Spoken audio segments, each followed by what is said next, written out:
Hi and welcome everybody. This is Abhyuday Agarwal, CEO and co-founder at LawSeco. Today we have an exciting agenda to discuss. We are discussing how to create an effective study plan for judiciary preparation, and we are going to discuss some of the secret strategies literally that you will not easily obtain from toppers who've cracked this earlier or from coaching classes either.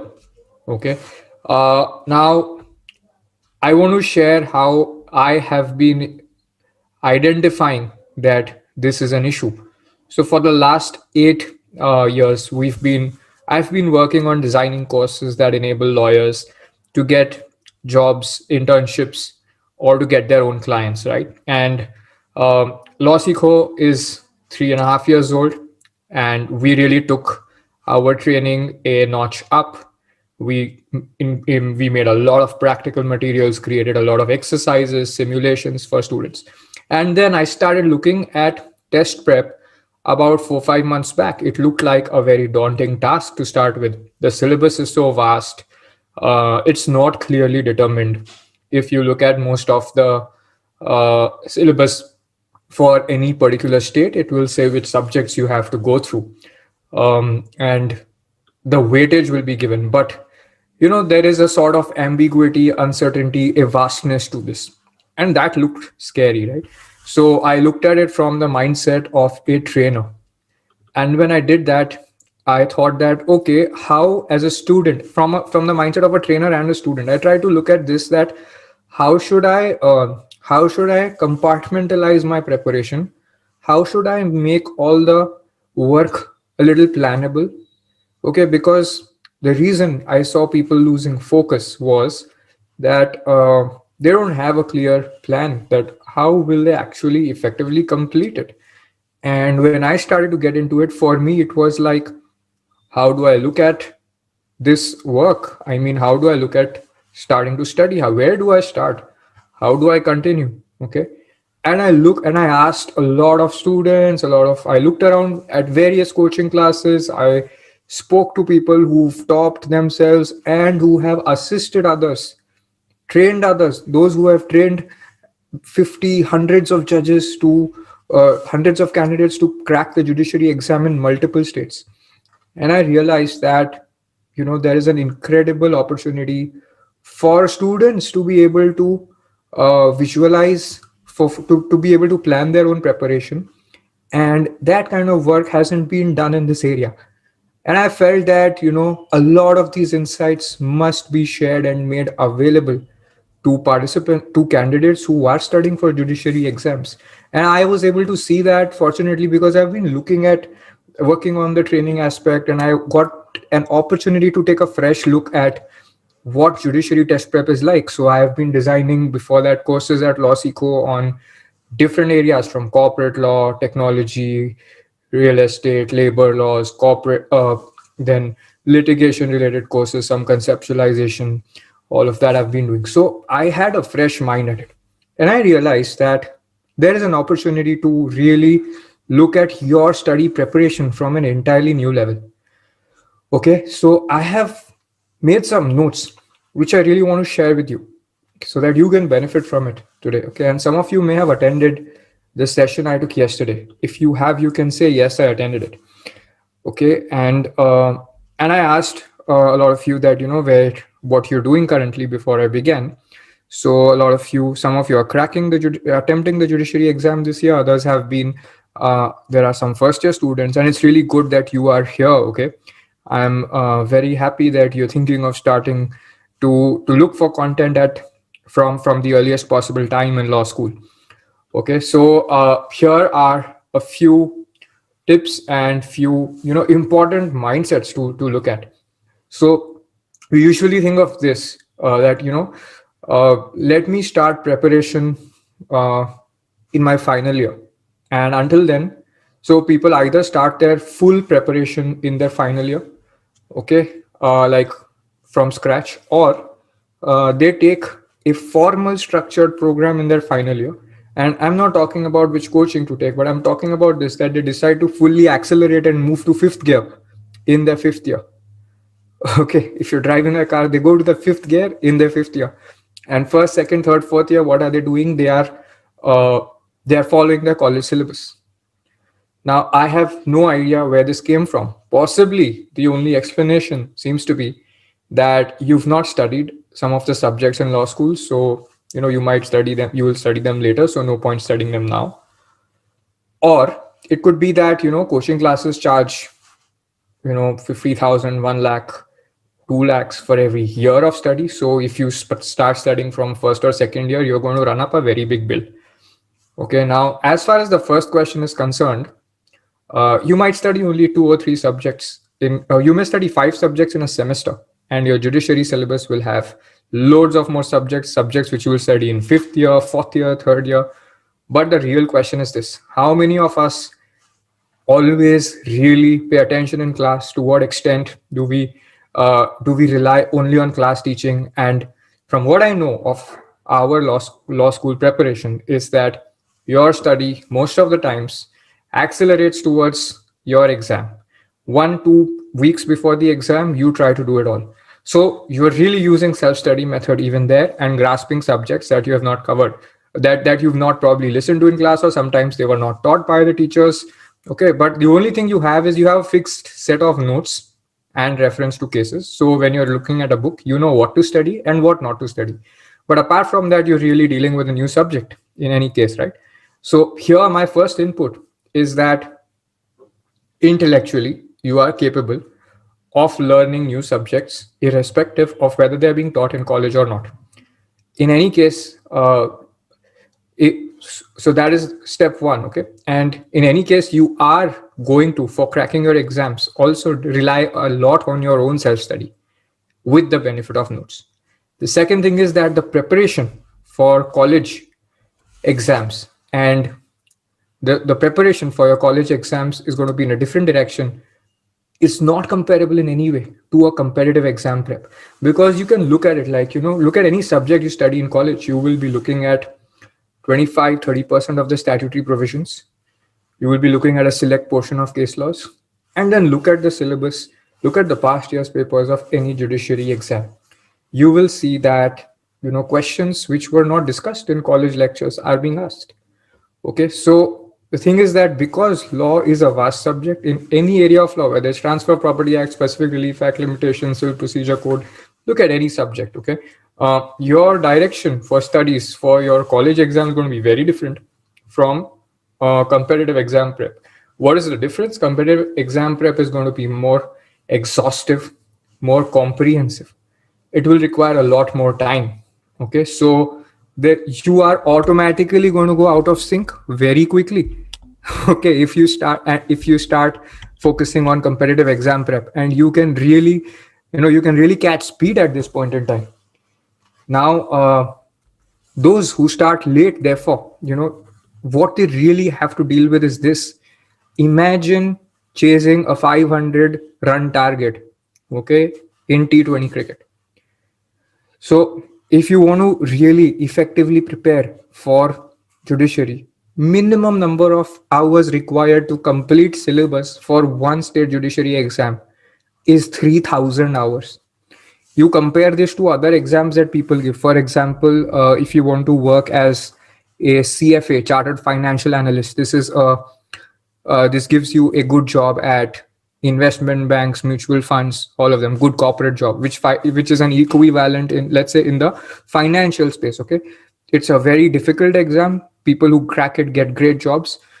The number of prescribed study hours, they say 250 to 300, one level, and they have 3 levels, but one level requires 250 to 300 hours, and that's sufficient to crack the exam for most people. Those who don't give that time don't crack it. Judiciary is 12 times more just to cover the syllabus for one state. That is 3,000 hours. We've done a subject wise breakdown, and we realized that 3,000 hours is humongous. If you now, every year seats are not released in every state. In some states there's a gap year, so and then in some states there are too few seats, too much competition. So what do candidates do for minimizing the risk? They study for multiple exams, right? They will study for multiple states exams. Now that means that again we have to do what? We have to customize our study preparation. When you start to customize, uh, when you start to customize your preparation, expect to add 50% more time. So that 3,000 hour figure straight away goes to 4,500 hours. Okay, why? Because every state has certain nuances, even for the same subject. In some states, the subjects are different. Some of the subjects are different. Some states have a component for local laws. And in other states, what happens is that even if Civil Procedure Code, Criminal Procedure Code, Indian Evidence Act, IPC are being covered, they're covered in a different way.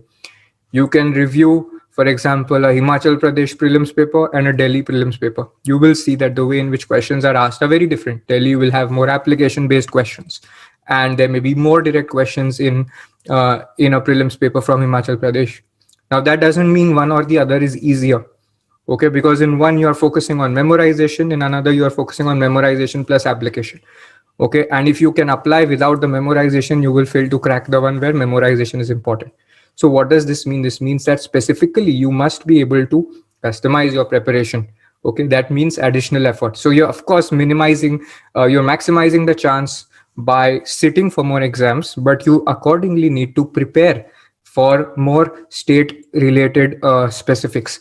Now, if you start to study based on your college preparation, you're not going to be able to do that because in your law school, how do you customize for Bihar judiciary, Rajasthan judiciary, MP judiciary, Delhi judiciary, Rajasthan judiciary? Okay. So, how do you study civil procedure code in 5 different ways? So, you'll have to accommodate those things. Now, when this is the kind of effort required, what happens is that, if you imagine a cricket match where you have 500 runs to chase, if you've got a test match, you can do this in your time, in your own time. Okay. You can have some reasonable pace at which you can chase this. Okay. That's how it happens in cricket, right? But imagine if that target had to be chased in a T20 game. The highest scores range around 180, 200 runs. How do you chase a 500 run target? Now you break down 4,500 hours into 4 to 5 years of study prep.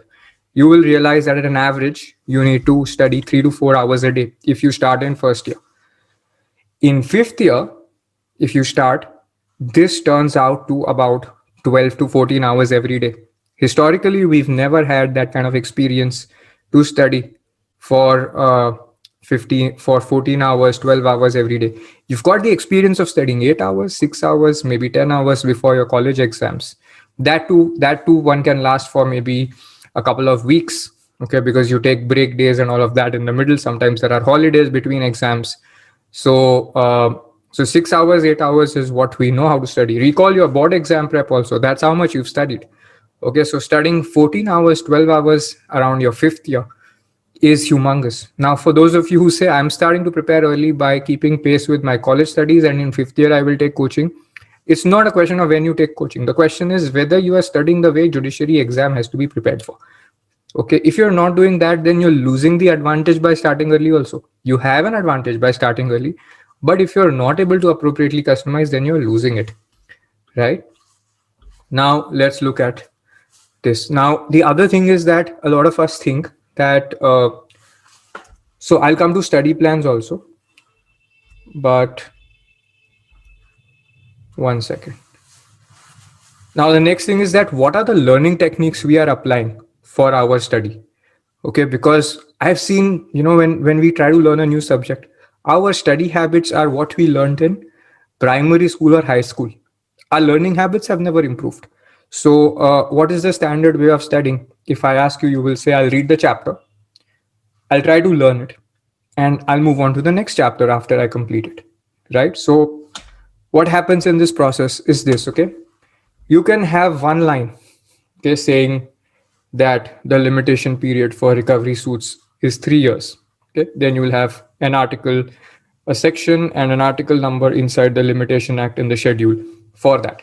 Now, you will need to learn this one line, the information contained in this one line, in 3 or 4 different ways. One is the application way, one is the memory way, which provision says that, and another is direct content. What is the content of the section? What is the limitation for these suits? Under which act is it prescribed? What is the section number? So what is the limitation? Is the conceptual question. section is the memorization part. The application part is I have to recover 50,000 rupees from somebody. How from somebody who owes me this money? How much time do I have? He was to repay this money to me on 1st of November 2020. Now that's the application part. Now I need to ensure that every chapter, every note, every piece of one information I read for every section in the syllabus with the important case law, I should be able to apply it in this way. And this is just for the prelims, right? After that, I will need to ensure that I can also write answers for the mains in this way. Now, what do I mean by learning techniques? So, if this is the output requirement, I need to have a learning technique which doesn't leave scope for error. When you leave it to human judgment, there is a lot of scope for approximation and errors.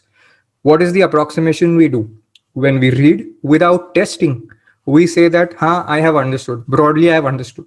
Okay, and you can check this for yourself. Okay, you might have understood 50 to 60% of the information contained in a note or in a class or in a video, and you might feel I have understood it. Okay, but is that really enough? Because you'll be sitting in a competition with lakhs of candidates and 50 seats, 30 seats, 100 seats, okay, to compete against, and you've retained 50% of a chapter.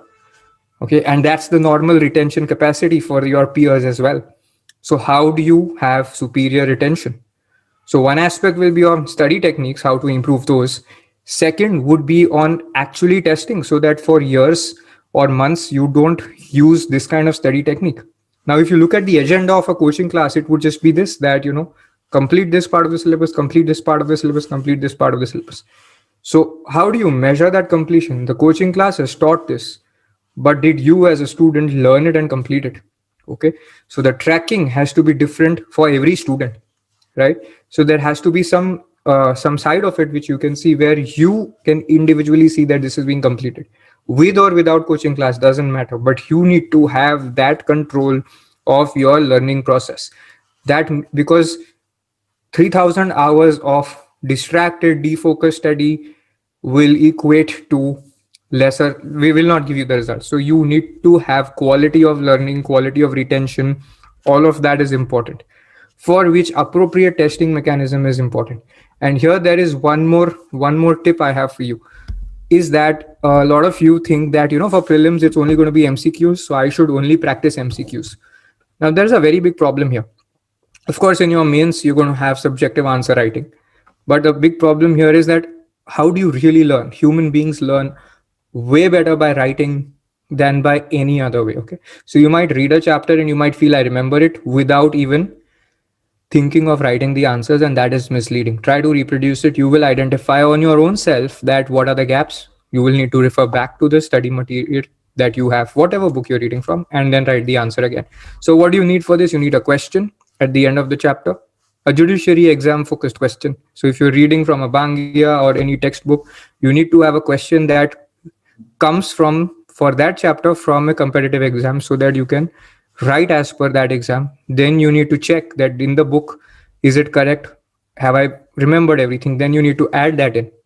And there will be some recurring errors that we make. Like, everybody is prone to omitting certain information which can be vital. These are a function of our study habits, and we are ourselves blind to it. Okay, everybody has these learning drawbacks. So what will happen then is that somebody who can guide you or who's done this before can tell you what to do. Okay, but in every case, every student doesn't prepare like this, and it is important for you to know that the importance of this. If you learn like this, there are two ways you benefit. One, if you are sitting for the mains, you're simultaneously preparing for that. The second thing is that your preparation for prelims is getting better, because by writing it down, you're not missing things. Okay, but you're not writing notes of everything blindly. Like, you're not like noting down the whole book. That is going to be a waste of time. Okay, so understand, you need to be able to write, select content, select information, just to ensure that the learning has been reinforced in your mind. The other thing that people do is sometimes they blindly go into, a lot of people have this problem of vocalizing learning, but while they are reading it in their mind, it's called sub-vocalization if you're doing it in your mind, and vocalization if you're actually reading it out aloud. But while they're doing that, they can't register the information. Like, it used to happen to me. If I'm reading it out aloud, I can't register the information, so I have to read in my mind, but I will sub-vocalize. Okay, so that's fine, but at least I can retain the information.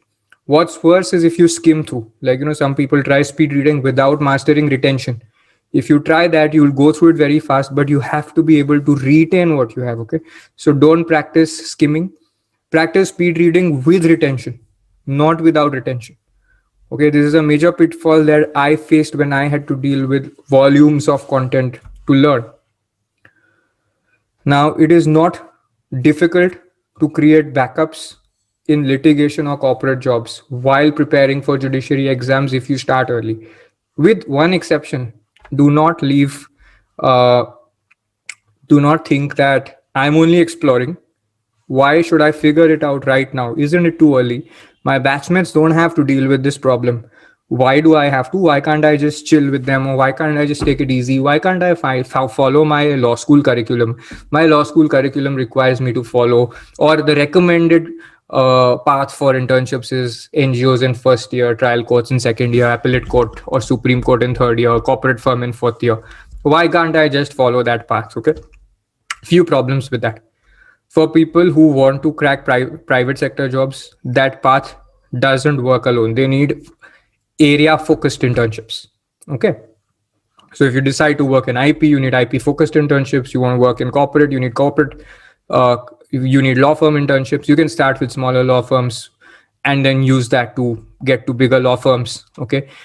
There will be some practical skills you'll need on the side to be able to get those internships in, and which will show on your CV even from your second year or first year.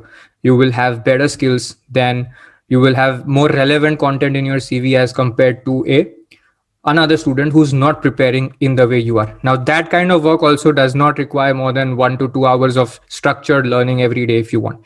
But if you start preparing early, if you want to think of litigation as a backup option, that also can be done. Okay. Because you anyway have similar content between litigation and judiciary prep, except for the practical skills. There will be more practical drafting and decision making, some strategic skills that you will need to acquire to be able to to be able to work with a lawyer. Okay. So but the problem here is that not starting with a focused approach is an issue. Okay. Start early. That is one. Second thing is that when you have this thought that others are having fun, so why can't I chill? You need to remember you will be one of the few amongst lakhs of candidates who want to crack the exam. Definitely your life path is going to look very different from that of others, right? The other pitfall to watch out for is people think that I will, if I don't make it to the judiciary, then I will think of practice. Okay. But it is not that opportunities are waiting for you. Okay. I have been training lawyers to get independent clients, to get jobs in different industries.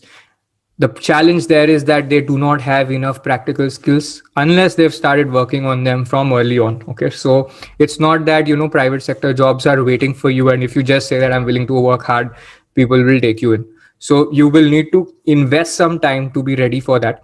And preparing a backup is important for your own for your own confidence. And because judiciary is a competitive exam, nothing can guarantee, you can do your best preparation with the most resources, best planning, but nothing can guarantee the fact that that you will crack it or not. Which is why if you're ready for a backup, you at least know that if nothing works out, I will get a job that pays me 50,000 or 1 lakh or 40,000, whatever you want to get. Okay. So that can happen, but you can't prepare for that at the last moment, because at the last moment, your judiciary preparation is going to take 12 to 14 hours every day for 1.5, 2 years, 3 years. So you want to start early so that you can dedicate some time to creating backups as well. Okay. Now, one of the things that are very important is you want to use superior planning.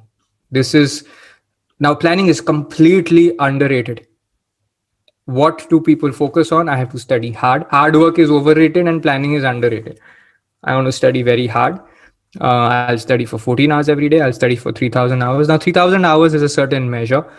But the point is that your quality of retention is important and you will need to focus your preparation in a particular direction. So how do you do that? Okay. The question is that some of you are asking me questions. Should I answer the questions as you're going according? Okay, I will do this. I will answer the questions as you all are asking me because it is pertaining to the point I'm discussing. Okay, so Pranav, I hope it's not a distraction. Pranav, you're saying that what's the correct year for preparation of judiciary exam? So remember the T20 example, huh? You want to give yourself the maximum runway, the maximum window of opportunity to crack it, right? So it's best, if you could just do 1 year of mocks, 1 year of revision. Okay. That kind of thing you want. For that, you will have to start as early as possible. First year is great to start. Okay. Astha, yes, you can put the slide. Mr. Pavan Kumar, how to consider college syllabus as a preparation for judiciary? See, college syllabus can be a preparation for judiciary as far as matching subjects are concerned. Textbooks also can work. Okay. But in addition, you need to do a few more things, Pavan. You will need to you will need to refer to past year's papers, do a trends analysis. What kind of papers from that state, what kind of questions from that state are being asked from this subject? And this will be different for different states. It's not going to be the same, right? So after you do that, then you can use the college syllabus. But understand this, then only the subject is the same and the textbook is the same. Or textbooks also may be different sometimes. If you're getting dukkis, you may not want to use those dukkis. You may need to use a bigger commentary. Okay. Then you start preparing accordingly. Now, as you do that, you'll realize that only the subject overlaps, but the way you're preparing doesn't overlap. Second thing you will notice is that you will soon cross and complete what the college is discussing. Because see, it is possible for most of you to learn and revise for exams in 2 weeks. So now what happens if you study for 6 hours every day, right? You will finish college syllabus in about 1.5 months in a semester. Then what will you do? Then is the time to move ahead, right? So that's where you gain an advantage over the others. Makes sense? If you've completed your LLB, see the 1 year plan now, whatever happens, you can't demotivate yourself. But the 1 year now is going to take 12, 14, 16 hours if you can, 14 hours definitely, right? And full with all the leveraging factors. What is a leverage? Leverage is what will accelerate your preparation.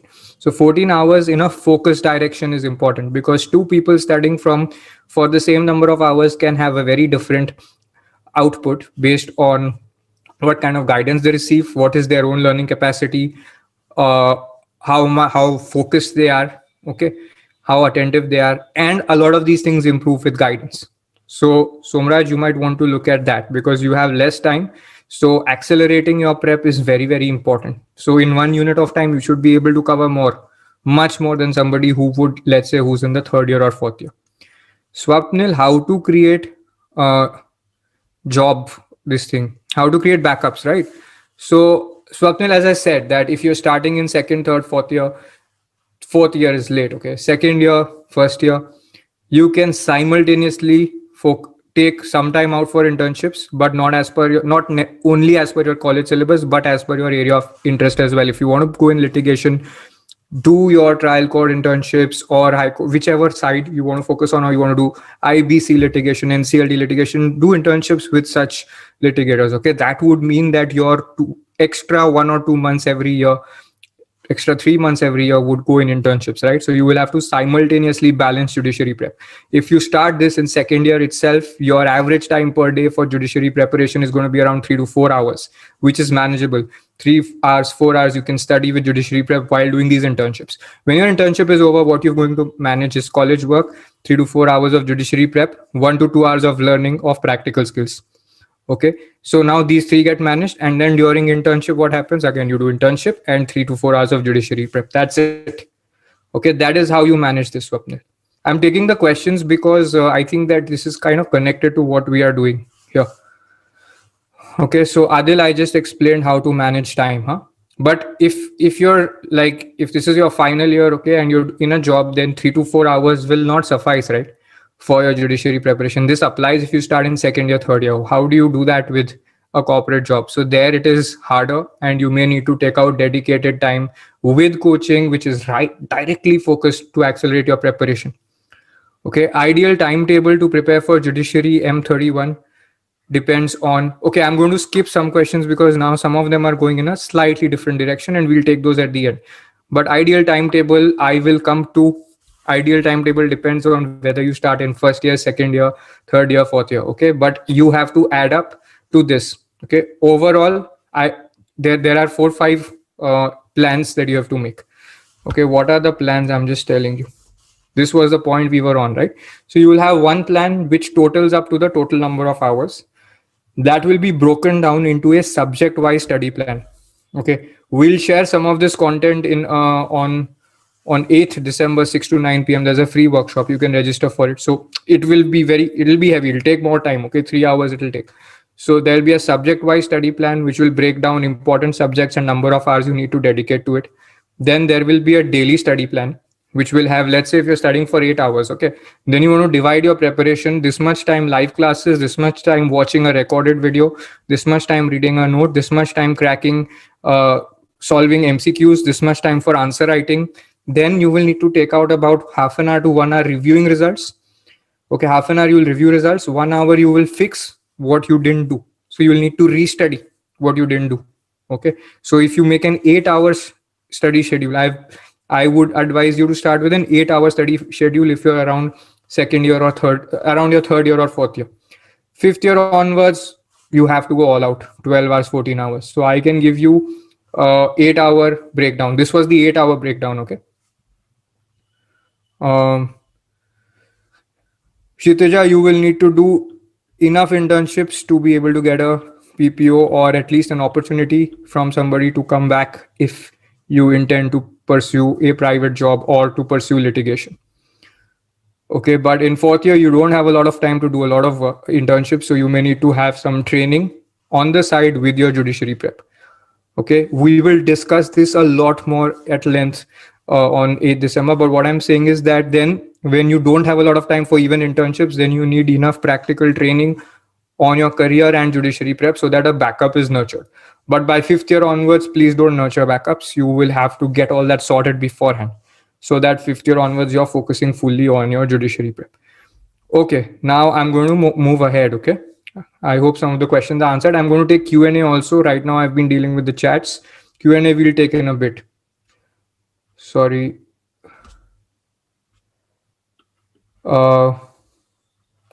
Okay, 1 second. Sorry, there's a problem. One question is there, can the judiciary exam not be cracked if I start preparation in the final year? No, it can be cracked. I'm just saying that how much, what is it going to take, how much effort it is going to take, what it's going to cost you, right? How much time you have to give. You can definitely crack it. Why can't you crack it? But what it takes and how many people are able to withstand that kind of challenge, that is the issue. It's not that you can't crack it. Okay, I'll come to the Q&A questions also again. Okay. Next is you want to spend 1 to 2 hours irrespective of what happens on your mental health or physical fitness and visualizations. This I discussed yesterday. In case some of you need me to explain some of this, you can let me know.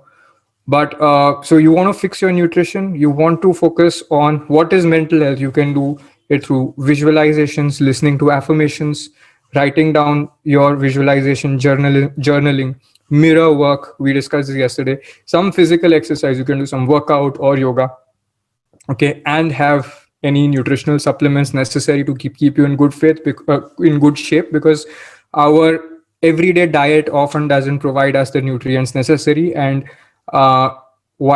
that leads to a lack of our attention, our alertness, our focus. We get tired easily, we get angry, exhausted, frustrated easily. I discussed this in depth yesterday. So you do make sure that you spend this time here, okay? And you will have anxiety. The more delayed you get, you will have a lot more anxiety, and you can't even take out 1 or 2 hours for this. You will feel guilty doing this.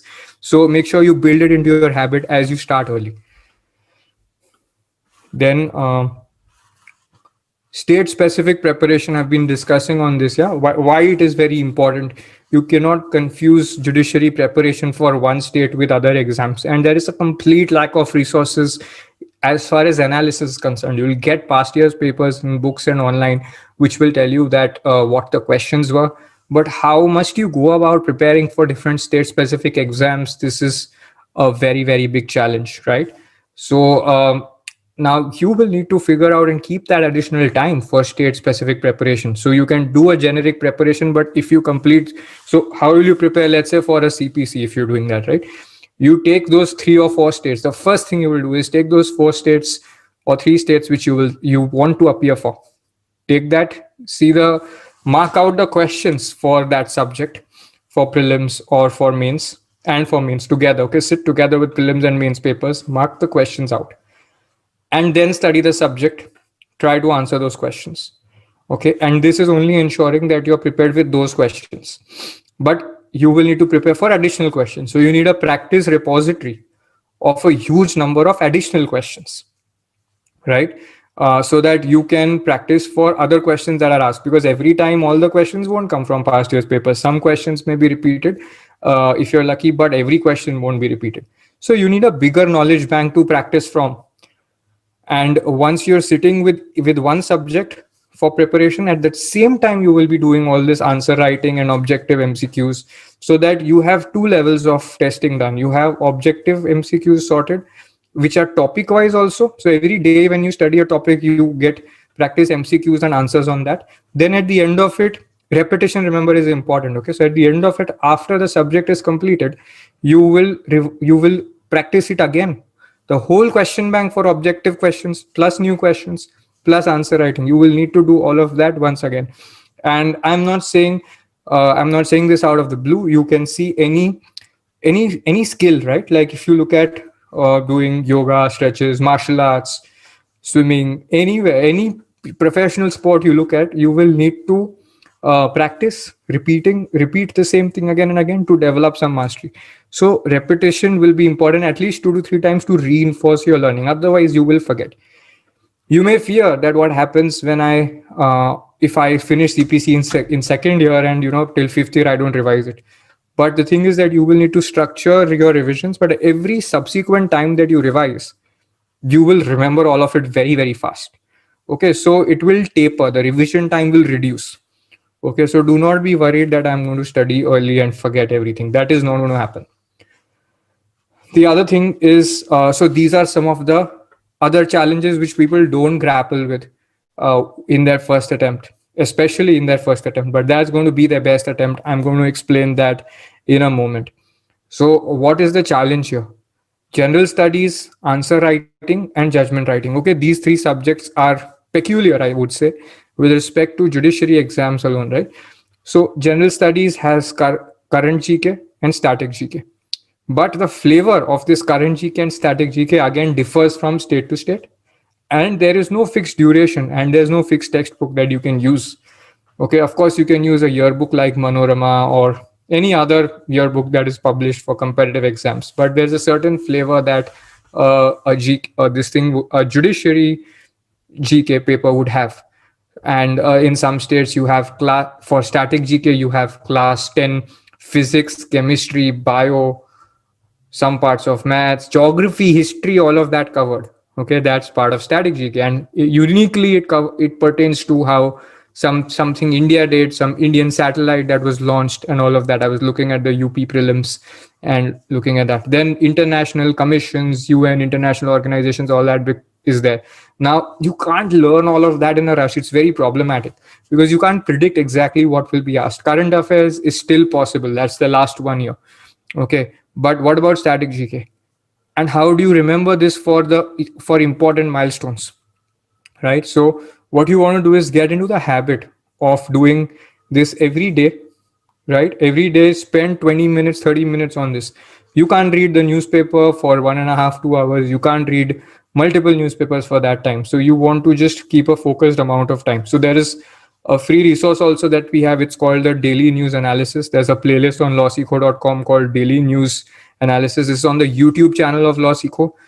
Those of you who are watching us on YouTube, that's where there's a playlist for this. So you can subscribe to the LawSeco YouTube channel and visit this playlist. Every day there's a 20-minute audio visual with text identification of important current affairs related news. Okay, so that is one way in which you can build this muscle, because there is audio, there is video, and there is you're reading. So you're doing all three together. Plus, it's curated and filtered, so you can get into a habit of doing this in 20 minutes, right?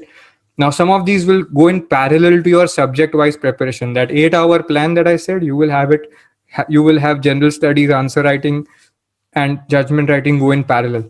Now, answer writing and judgment writing is something people postpone for the mains. Now, compare what is the quality of your work going to be if you are practicing answer writing for 1.5 to 2 months versus yours having done this for 3 years or 4 years.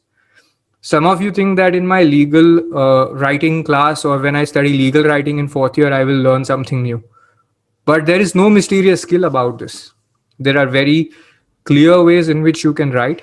But the important thing is not the cosmetic skill of writing an answer. You have to write in correct English grammar and you have to be able to write the correct content. Okay. And this is a function of knowledge and expression and grammatical correctness. So again, you want to give yourself the longest window for this. At the time of mains, you will not get enough time. So you need to start early. But how do you start early? Many people mistake the idea that I am learning. How? I memorize and then I try to say it in my mind. They think that that is answer writing practice. No. So this advice is available everywhere, that start with answer writing practice early on. But how do you do it is the problem. And many coaching classes don't start this. They start this towards the end of your preparation. So you cannot afford to be dependent that when coaching class starts answer writing, then I will learn it, or when coaching class starts mocks, then I will practice it. As I said, you need to be practicing retention and improving where you fall short on a daily basis, because you can deal with small blocks of tasks, but you cannot deal with like a very expansive syllabus at the last moment. So, and the risk here is that you may spend 4 years studying, but you do it with the wrong study method. You run the risk that in your 5th year you realize, or just 2 months before the exam and the mocks are happening, you realize that, oh my god, my study went in a completely different direction.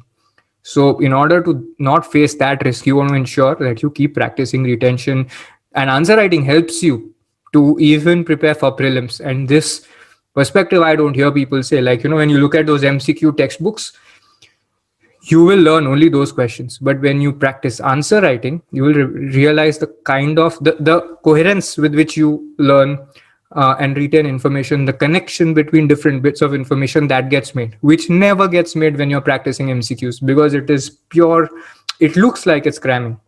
Okay, so the connection, the flow, the understanding doesn't happen, which is important, which is where you can club in answer writing with your prelims.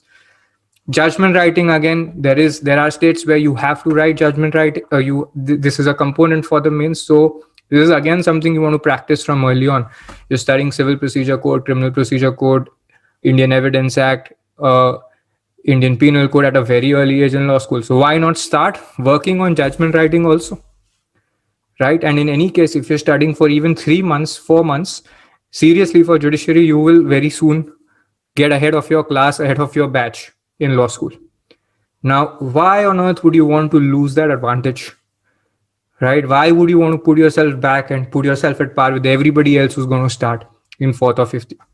So the point is, start early, create a gap, start early, cover up what's there, and then start to widen the gap between yourself and others. So there are no mysterious legal writing skill sets involved. So don't please postpone this. Okay. The other thing is that your first attempt must, under all circumstances, be your best attempt. There is no other way to go about this.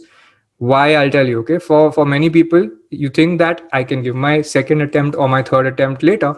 What is the problem? I have more attempts. But the thing is that when you fail to crack it in your second year or third year, when you fail to crack it in the first time, what you will notice is that there'll be a lot of psychological pressure. There will be one level of demotivation because of past failure. You will see some of your batchmates who succeeded, they would be going ahead, racing forward with their career. Some people would become judges, others would have taken up other jobs, and you will feel that I'm still sitting on cracking this exam. And you would know other people already, who've spent years trying to crack the same exam, whether it is UPSC, judiciary. That happens, right? And it really drains you out. So in a corner of your mind, you'll be thinking, firstly, you'll be demotivated. You won't have the full energy to work. Secondly, there will be pressure from your family. that, and you will have your own your own responsibility for yourself to think that, okay, when can I get started in my career, how soon can you start. In a corner of your mind you will want to create backup, so you will want to take up some part-time job or be a junior to someone, and then you will not be able to fully explore that either, because you will be restrained, because you will be like, no, I am giving my second or third attempt, so let me also take out some time for that. So there's a chance that things will move in a more piecemeal way. Plus, the time between your first and second attempt is only 1 year. But if you're right now in first year, second year, third year, the time is huge, right, in comparison. And that's not to chill out, but that's to focus your preparation on this. You've got 2 to 3 years, so you can't even cover that up in your second attempt. If you miss your first attempt, that opportunity is literally gone forever, right? You can give your first attempt the best shot. That is what you need to know. And many people don't do this cost calculation, that what does it take. They don't do this. Also, for those of you who are thinking of coaching classes, take something that fits your needs. Okay, I am not selling anything here, I'm not recommending anything here, but I am saying that make your own assessment. So there are various kinds of coaching classes. Okay, I'll explain to you what kinds they are. One type of coaching class is where they cover the law school syllabus in a more enhanced way. They revise more, sometimes they cover more components in the same classroom way. Now what does that do? That does not That's more advanced law school style work, but doesn't test your retention, doesn't test your answer writing. Okay, doesn't prepare you from perspective of judiciary exam specifically. Okay, there are other coaching classes for which you will have to leave everything you're doing and go to a separate town, city, which is difficult to do if you're in college. Okay, that's probably the reason why people start with full focus a lot later. Then there are other coaching classes which will cost lakhs, and you may not be able to afford it for every year. Okay, now you want to choose something, and then there are other coaching classes where a one size fits all approach is adopted. Whatever is there, the coaching class covers it, but no specific support for weaker students, no specific doubt clearing mechanisms, no specific motivational aspect. So if I lose focus, I need motivation, how do I do it, right? And then those are questions you want to identify, right? Can I, with my existing law school or practice, manage my learning? Will there be some component where I can have personalized help, doubt clearing? Can I seek motivation if I need? Can I study with peers? Studying with peers is really, really important. I'll tell you why. Okay, and this is coming from like, if you see any successful actor, sports person, business person, loneliness is a common issue. You will face the same thing in judiciary prep. Why? Because you are preparing for something which is difficult. It's a long and uncertain journey. So you want to have people you can share the journey with. This is not about building friendships. This is not about hanging out, partying, and all of that. This is about sharing the difficulties of a journey and pushing each other to do better. Okay, being in a community helps. Some coaching classes have better ways to do it, and irrespective of whether you go to coaching or not, you can create your own community, but create it properly. Like, not two people, but create like 5-6 people who are tie up with 5-6 people, create a group, create a WhatsApp group, check in with everybody, like create a structure to follow up and push each other. Okay, and by the way, there is science to back this up. If you are doing something together with another person, there is release of a hormone called serotonin, which creates a feeling of belongingness, and it is one of the hormones that makes you feel happy. Okay, so you want to look at that aspect as well. Also, one more thing I would want you to watch out for is, a lot of people have this issue that, they are like, I'll do self-study.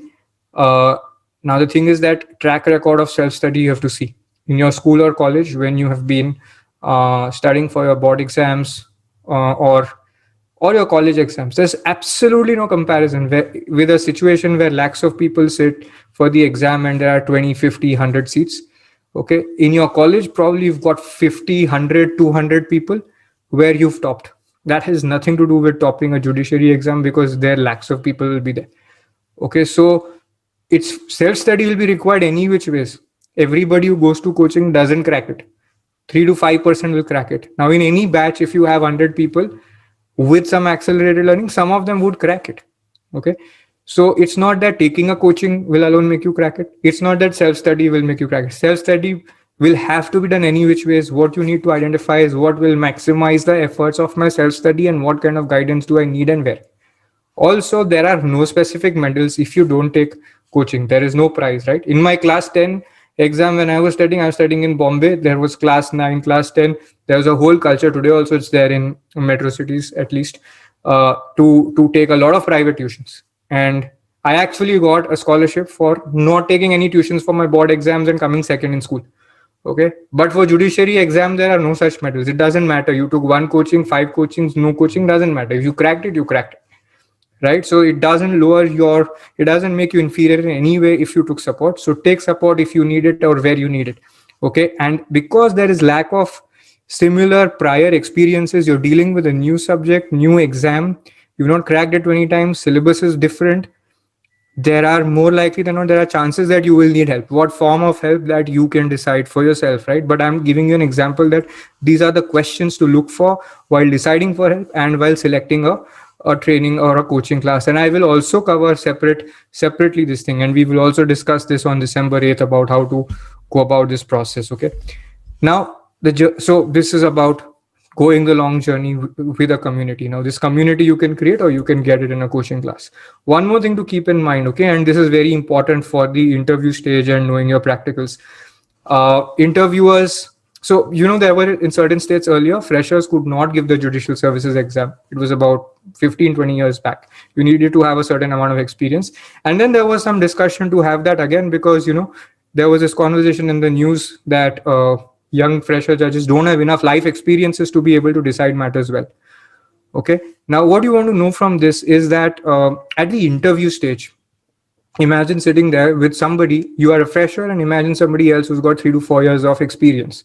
Okay, and the interviewer, officially there is no requirement of prior experience, but the interviewer is asking you a few questions, let's say on bail or the inherent powers of the High Court. Okay, and who do you think will answer that question better, right? And they may not, who will answer more coherently, more persuasively. Sometimes interviewers ask questions like, what do you think of the judicial system? And I know of candidates who've sacrificed internships to just focus on judiciary prep, but at the interview stage, then they are left with no answer because they say, I'm not interned.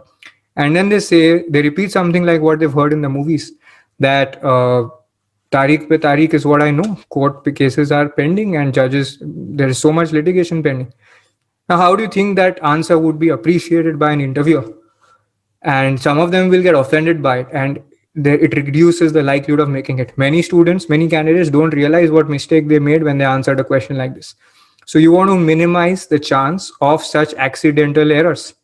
Now, again, I'm giving you a leveraging strategy here. Leveraging strategy essentially is killing two birds with one stone, or learning more with less time of investment. So if you are creating your backup, learning some practical skills, doing your internships, and preparing for judiciary, that will help you in your interview prep, by the way. Okay, so keep that in mind, and it will also benefit your learning for prelims and mains, because if you see something happen in front of you, you're going to be able to retain it much better. It's not going to be abstract, it's not going to be in some isolated world. Okay, so these are some of the questions that people ask, why do I need to plan, can't I just start studying? So I hope these have been sort of answered for you. What are the components of an effective study plan? Okay, I'm just checking retention. So what are the things you would want to do when you prepare your study plan? You can write on chat and let me know. How many hours should you study? So this is one of the ways I'm making you practice retention. Which are the learning techniques which would matter? Okay. How can you improve your GK and answer writing skills? What kind of efforts, maybe coaching, maybe guidance, maybe something else, what would multiply the effectiveness of your self-study? 4 questions or 5 questions to ask you what your takeaways are from the session. And I'm going to also look at the Q&A panel now. I have seen the chats. Let me see if there are more chats. Okay, so first I will exit the slide and tell me what are your takeaways. Stopping share. And now we go to Q&A and chats. Money, 1 second, let me just see. Pranav Sethi, so you have a question about what to join. and you're in your first year, see, you're studying 50 subjects in your 5 years of college. Technically, you should be able to join like five. You should be able to open five different career opportunities if your college taught you enough practical skills. There is enough time on your hand to prepare for both careers, but by focusing, okay, not by being lackadaisical. You will have people who will say that I will relax, I will enjoy my time, but you will need to focus. You can create both options as viable propositions for yourself. Money, your age is 30 and you're preparing for judiciary exam. So in some states there is purely English, some states have Hindi. So you will need to choose one of the you'll have to choose a state where you can crack the regional language. One of the common strategies is to attempt the exams in the Hindi speaking belt so that there's only one language to learn. Okay. Aishwarya, is it not possible to crack judiciary once starts in the final year? If yes, how? So Aishwarya, I think I've answered this for everybody, right? Adil, I've answered your question. Pavan, how to choose books for preparation? Now there are so many subjects, so you want to go subject wise, or we'll do it separately. How to choose books and what books to study and all of that. Kshitija, so you understood about doing internships, right? You will need to pursue some internships after fourth year. You don't have a lot of time, so do your practical learning and study together. Surbhi, you will need to start straight away with your judiciary preparation. If you need help, you can reach out to our team.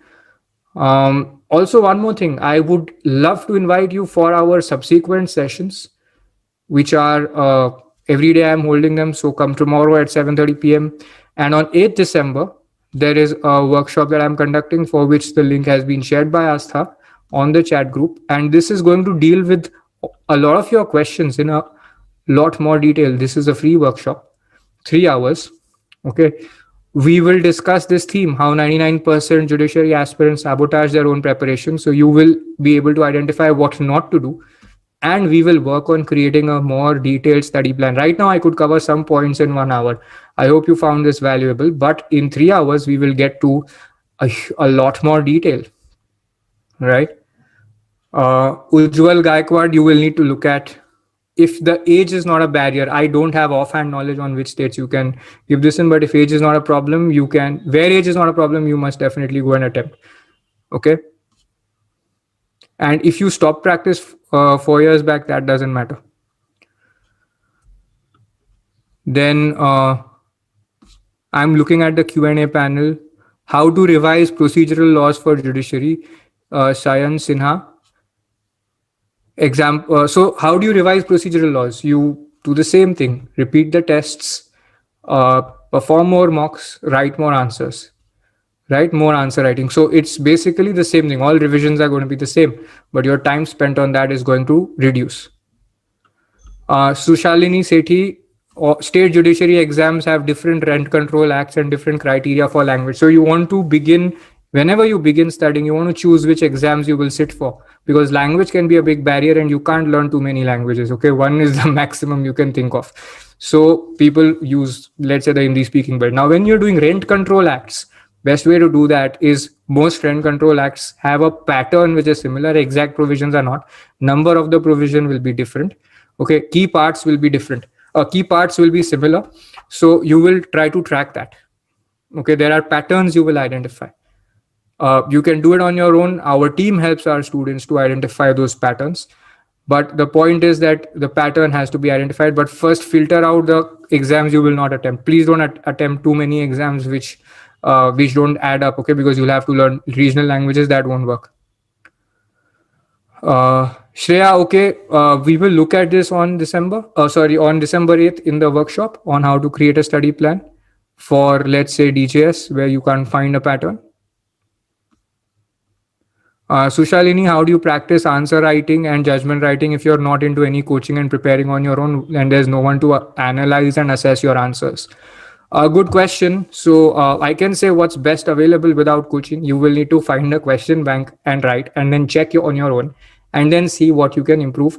There are some things you will recognize on your own. Your blind spots you won't be able to. That will be a challenge, which is why you can look for a coaching that deals with that.